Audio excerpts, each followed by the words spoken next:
Kenalkan, nama saya Timothy Giraldoni Sanipar. Saya dari Prodi Satu Informatika dengan NIM 11S2445. Jadi di sini saya akan menjelaskan tentang mata kuliah PBO, yaitu tugas proyek, di mana di sini proyek akhir untuk mata kuliah pemrograman orientasi objek atau PBO wajib diselesaikan sebelum minggu UAS berlangsung. Nah, tujuannya itu menguji kemampuan setiap mahasiswa dalam mengaplikasikan berbagai topik PBO yang dipelajari selama sesi teori dan praktikum. Proyek dikerjakan secara individu dan memastikan setiap mahasiswa terlibat penuh dalam pengerjaannya. Topik proyek dapat dipilih sesuai dengan ide masing-masing, kecuali topik to-do list dan cash flow yang dikerjakan selama sesi praktikum. Kemudian di sini ada komponen penilaiannya, di mana yang pertama ada struktur proyek, yaitu membuat mampu membuat struktur proyek yang rapi dan clean arsitektur. Kemudian fitur tambah data, yaitu mampu menambahkan data, ubah data gambar, hapus data, kemudian tampilan daftar data, fitur tampilan detail data, kemudian fitur tampilan chart data. Kemudian di sini ada UI aplikasi, kemudian video presentasi yang saya lakukan sekarang, kemudian hasil deploy jika ada.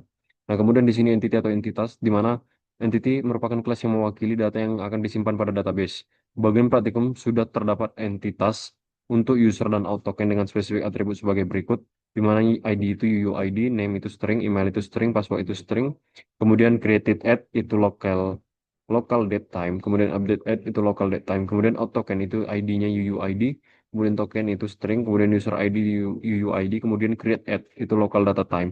Kemudian di sini kita disuruh menggunakan entitas dan kode program tersebut untuk mengimplementasikan autentikasi pada aplikasi. Kemudian entitas untuk topik yang saya pilih yaitu mengandung minimal 8 atribut, di mana 4 diantaranya harus menggunakan atribut berikut, yaitu ID itu UUID, kemudian user ID itu UUID, kemudian created at itu local date time, kemudian update at itu local date time. Kemudian yang dikumpul nanti yaitu URL repository di GitHub, kemudian video presentasi di YouTube. Kemudian kita langsung saja masuk. eh, Mari.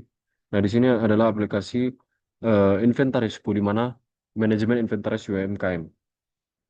Nah, di sini aktivitas proyeknya atau timeline pengerjaan dan metodologinya yaitu yang pertama, fase pertama yaitu dan kedua yaitu planning dan backend, di mana analisis kebutuhan sistem, CRUD stok laporan, kemudian perencanaan R, RID database atau user product transaction, kemudian implementasi Spring Boot 3 dan PostgreSQL, kemudian pembuatan API dan logic service atau client architecture, kemudian konfigurasi security JWT dan role base. Kemudian fase 3 dan 4 yaitu front end dan finalisasi, di mana integrasi Teamweave dan Bootstrap 5 atau Modern UI, di mana implementasi fitur dinamis Ajax, modal Chart.js. Kemudian penambahan fitur WoW, di mana fitur WoW yang saya maksud di sini adalah fitur yang saya rasa agak susah juga untuk dibuat, di mana yaitu barcode scanner dan dark mode. Kemudian unit testing yaitu 100% coverage, kemudian deployment dan dokumentasi. Kemudian di sini yaitu overview proyek, di mana inventarisku ini permasalahannya itu pencatatan stok manual yang rawan kesalahan, kemudian sulit melacak riwayat dan resiko kehilangan data. Solusinya aplikasi web modern untuk digitalisasi gudang UMKM. Kemudian fitur kunci di sini real time stock tracking, kemudian multi user atau admin dan staff atau role-nya itu ada dua. Kemudian di sini laporan otomatis dan keamanan data terjamin. Nah, role di sini admin dan staff ini berbeda fungsinya nanti. Ibaratnya eh, dia tidak kayak ada perbedaan cara penggunaannya. Masuknya di sini kayak eh, si si staff di sini eh,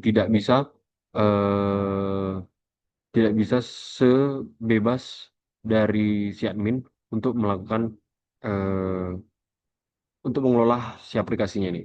Nah, kemudian di sini ada struktur folder yaitu backend structure, di mana eh, config yaitu konfigurasi keamanan dan sistem, kemudian controller menangani request, kemudian details itu transfer data antar layer, kemudian entities representasi tabel database, kemudian repository akses data eh, atau GPA. Nah, kemudian di sini ada service yaitu logika bisnis utama, kemudian utils pendukung JWT. Kemudian for dan resource-nya di sini yaitu view, yaitu controller khusus halaman HTML, kemudian resource di folder resource template, file HTML template, layout template, eh, lay, di resource template layout itu ada template induk, kemudian resource template error itu halaman custom error, kemudian resource static itu file static CSS, JS dan image. Kemudian di sini checklist penilaian. Nah, di sini penggunaan secara proyek. Jadi ibaratnya Tadi kan ada syarat-syaratnya di mana struktur proyek yang rapi atau clean arsitektur itu sudah. Kemudian fitur tambah ubah hapus data itu CRUD produk. Nah, itu sudah. Fitur ubah data gambar nanti kita bisa mengubahnya. Kemudian tampilan daftar data yaitu pagination table. Kemudian tampilan detail dan chart data yaitu dashboard saya nanti.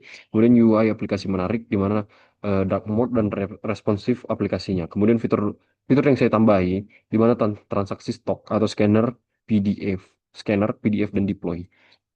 Kemudian di sini ada package config. Yang pertama itu keamanan dan autentikasi, di mana security config.java yaitu mengatur filter chain, hak akses URL mana yang public dan private dan menonaktifkan CSRF untuk API. Kemudian JWT authentication filter.java. Kemudian with middleware yang mencegah setiap request untuk validasi token JWT di header authorizer. Kemudian menyimpan ID user yang sedang login di lokal agar bisa diakses di service manapun yaitu outcontext.java. Kemudian web MVC config.java di mana mengatur ROS atau CROS dan resource handler untuk melayani file upload status. Di mana di sini masih di package yang sama yaitu configs, tapi di sini adalah error handling dan login. Di mana global exception handler.java di mana sentralisasi error dan menangani 404 ke HTML custom dan error validasi server ke JSON. Kemudian custom error controller.java, controller cadangan untuk routing ke error jika terjadi kesalahan di level server. Kemudian request logging filter.java, yaitu mencatat log setiap request HTTP yang masuk atau metode, URL, durasi, dan monitoringnya. Untuk monitoringnya. Kemudian startup infologger.java dan API response yaitu Java yaitu menampilkan URL akses berwarna di terminal. Kemudian API response yaitu wrapper standard format JSON. Kemudian di sini ada packet entities, model database atau URL. Di mana user.java yaitu tabelnya users, kemudian data itu a mile, kemudian password itu hash, kemudian nama, role, avatar, bio, kemudian relasi ke produk dan transaction. Kemudian produk Java yaitu table. Labelnya itu yaitu produk, di mana datanya itu yaitu nama, kategori, stok, harga, deskripsi, dan image URL. Kemudian relasinya milik user. Kemudian yang lainnya itu ada transaction.java, di mana ada itu riwayat stok in atau out, masuk atau keluar. Kemudian activity log.java, di mana audit trail. Kemudian di sini ada out token.java, yaitu sesi login. Eh, Kemudian package DTOS, di mana data transfer object. Out DTOS, yaitu login request, email dan password, di mana register request, nama, email, pass, dan role. Kemudian login response, token, dan user info. Kemudian update profile request, data profile baru. Kemudian operasional DTOS, yaitu transaction request, product ID, type in atau out, KTA. Kemudian chart data, format JSON, yaitu khusus untuk grafik atau label datasets. Kemudian di sini ada package repository atau akses data GPA. Kemudian di mana interface GPA repository yaitu produk repository Java di mana query kompleks untuk search nama, filter kategori, pagination, dan cek stok menipis. Kemudian user repository Java yaitu mencari user by email, kemudian cek duplikasi. Kemudian transaction repository.java mengambil riwayat transaksi user. Kemudian di sini ada activity log repository.java yaitu mengambil log activity.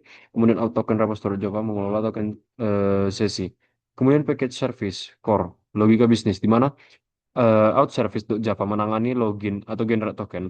Kemudian register hash password dan update profile user. Kemudian ada product service Java, di mana logika CRUD produk, kalkulasi laporan aset, dan logika pencarian atau filter data dengan pagination. Kemudian file storage service Java, di mana menangani upload file fisik gambar ke server generate, nama unik atau UUID dan validasi file. Kemudian di sini package service atau operasionalnya yang di mana transaksi dan log. Transaction service.java di mana menangani barang masuk atau keluar, validasi stok atau cegah minus, update otomatis stok produk, trigger pencatatan ke activity log. Kemudian activity log service.java mencatat setiap aksi user ke database, kemudian digunakan untuk audit audit trail dan riwayat aktivitas di dashboard. Kemudian di sini ada package controller, di mana REST API endpoints, di mana API controller yaitu JSON, eh, out controller itu login register profile, kemudian product controller itu CRUD produk dan stas, kemudian transaction controller di mana handle stock, kemudian activity controller di mana get riwayat, kemudian file controller yaitu upload gambar, kemudian JWT dan util. JWT util dan view, di mana JWT util.java yang di folder util di itu generate dan validasi token. Kemudian page controller atau view mengembalikan template HTML eh, atau Tml untuk di render browser yaitu dashboard login dan lain-lainnya. Kemudian package view di mana front endnya itu di sini, di mana ada main HTML atau layout induknya yaitu sidebar, header, kemudian dark mode, kemudian script, kemudian dashboard HTML yaitu grafik statik, kemudian aktivitas terbaru, kemudian produk HTML yaitu tabel produk, model transaksi, scanner barcode, kemudian produk form yaitu form tambah atau edit produk, kemudian report HTML yaitu laporan aset dengan fitur cetak PDF, kemudian settings HTML, pengaturan akun atau tabs upload foto, kemudian login HTML dan register HTML yaitu halaman autentikasi. Kemudian error 404 HTML, halaman error custom. Unit testing, quality assurance, yaitu 100% code coverage, yaitu menggunakan JUnit 5 dan Mockito. Semua layer telah diuji. Service service-nya itu out, product transaction, controller, API, dan view, kemudian repository dan details, kemudian util dan configs. Kemudian di sini adalah aplikasinya stabil, minimum bug, dan memenuhi standar kualitas tinggi. Nah, yang dimaksud itu adalah eh, s- kan setiap main memiliki testingnya, di mana seperti gambar di sini, setelah saya cek ke Jakoko, testingnya itu berhasil semua dan 100%. Kemudian di sini kesimpulannya, di mana aplikasi inventarisku berhasil dibangun dengan arsitektur yang rapi dan aman. Kemudian fitur lengkap CRUD, transaksi stok, reporting, dan manajemen user. Kemudian di sini ada tampilan UI modern, di mana dark mode dan responsif. Dia memberikan pengalaman pengguna yang baik. Kemudian kualitas kode terjamin dengan 100% test coverage. Nah, itulah mungkin penjelasan saya mengenai eh, fitur-fitur saya. Kemudian kita lanjut ke dalam. Ya, di sini kita akan mendemo si filenya atau si UI-nya. Nah, di sini kita masukkan dulu Spring Run supaya mencari local hostnya dan kita akan terhubung ke sana.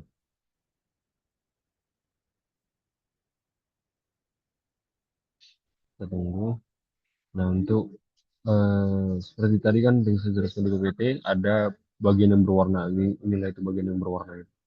Ini, ini, ini. Dan nanti di bagian nah ini dia juga berwarna URL. Nah, ini bagian URL. Nah, kita langsung saja mendemokannya. Oke, kemudian kita bentar. Oke, ini dia. Nah, kita mulai dari login. Nah, login di sini yaitu terdapat masukkan email dan password. Tapi sebelum itu di sini ada fitur masukkan Google, tapi fitur ini masih belum bisa saya buat karena fitur ini harus menghubungkan dulu ke bagian si Google Console-nya. Nah, di sini di bagian register di mana dia meminta nama lengkap kita, kemudian email kita, kemudian role kita itu sebagai apa. Nanti saya tunjukkan juga kalau staf gudang itu role-nya bagaimana pengerjaannya, admin itu bagaimana pengerjaannya. Nah, tapi kita mulai nanti dari admin dulu. Kemudian ntar kita masuk ke sini. Oke. Nah, ini adalah bagian dashboardnya.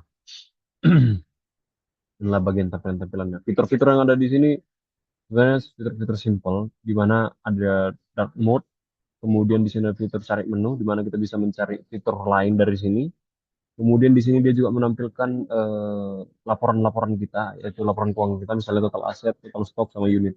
Terus di sini juga menampilkan statistik stok produk kita, misalnya dari elektronik, makanan dan minuman, pakaian, perabotan, dan lainnya. Kemudian di sini juga ada aktivitas terbaru, di mana di sini terlihat eh, bagaimana kita pertama kali mendaftar, bagaimana kita login itu dilihat di sini. Kemudian di sini update profile dan itu juga berlaku kalau misalnya di hari-hari sebelumnya. Nah, kita langsung saja masuk ke dalam bagian produk.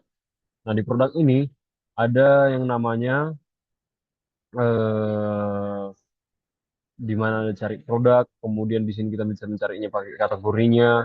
Kemudian di sini adalah bagian-bagian produknya. Nah, di produknya ini, kalau kita sebagai posisi sebagai admin, kita itu bisa menghapus si produknya. Tapi kalau misalnya kita tidak sebagai admin, kita atau role staf gudang itu tidak bisa menghapus barang itu. Jadi kita di sini juga bisa menambahi stok barang atau masuknya jumlah barang. Dimana kalau misalnya kita tambahi 10, misalnya ini dari toko C. Nah, dia berhasil tambah dan dia jadi 90. Kemudian misalnya terjual, laku terjual. Nah, ini adalah fitur mengurangi dan menambah stok. Kemudian seperti inilah tampilan dari kalau kita menambahkan si produk, di mana kita masukkan dulu nama produknya, kemudian deskripsinya, kemudian stoknya, harganya, kemudian kategorinya, kemudian kita masukkan gambarnya. Dan gambarnya ini kita bisa menggonta-ganti gambarnya. Kemudian di sini ada fitur kayak membalikkan halaman, di mana setiap satu lembar halaman itu sekitar 5 produk. Dan eh, lanjut ke halaman berikutnya seperti itu.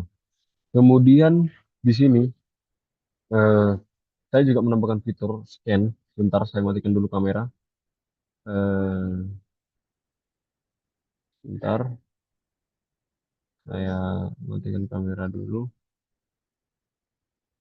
Oke, nah di sini eh, eh, di sini kita bisa men-scan produk, di mana langsung diarahkan ke produk tersebut. Bisa dilihat, hmm, sebentar, misalnya seperti ini. Yuk, hmm, ini mungkin agak memakan waktu karena eh,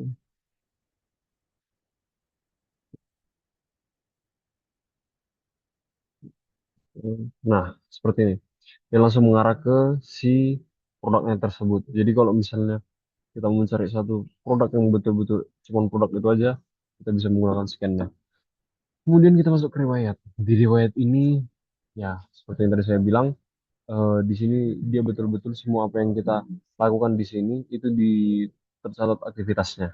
Seperti pada tidak hanya hari ini, pada hari-hari sebelumnya juga tercatat. Jadi dia laporan riwayat real. Dan di sini ada laporan di mana aset kita dikasih tahu, kemudian barang kita berapa, kemudian yang stoknya kritis. Jadi kayak misalnya eh, si stok ini sama dengan atau kurang dari 5, itu bakal ditandai sebagai stok yang harus kita tambahi atau kita restock lagi. Kemudian di sini ada pengaturan account. Nah, di pengaturan account ini kita bisa mengatur ulang passwordnya, kemudian notifikasinya bisa kita atur. Kemudian di sini ada bio kita yang bisa kita isi. Kemudian di sini saya membuat fitur eh, kayak menambah profile. Nah, di sini kalau misalnya kita tambah profile di sini dan kemudian kita simpan perubahan, maka di bagian di sini, di bagian yang di atas ini, bagian role ini, nah itu akan juga ikut. Nah, itulah fitur-fitur yang ada di bagian admin, role admin. Kemudian kita lanjut eh, ke bagian staf gudang. Nah, di staf gudang yang berubah itu cuman ya itu tadi. Di sini kita tidak bisa menghapus barang, cuman itu saja. Itulah role staf gudang. Jadi ibaratnya staf gudang itu tidak bisa kalau misalnya barangnya sudah habis tidak bisa dia menghapus catatan si produknya itu dari sini. Itu khusus admin yang memegang. Mungkin sekian yang dapat saya jelaskan. Terima kasih.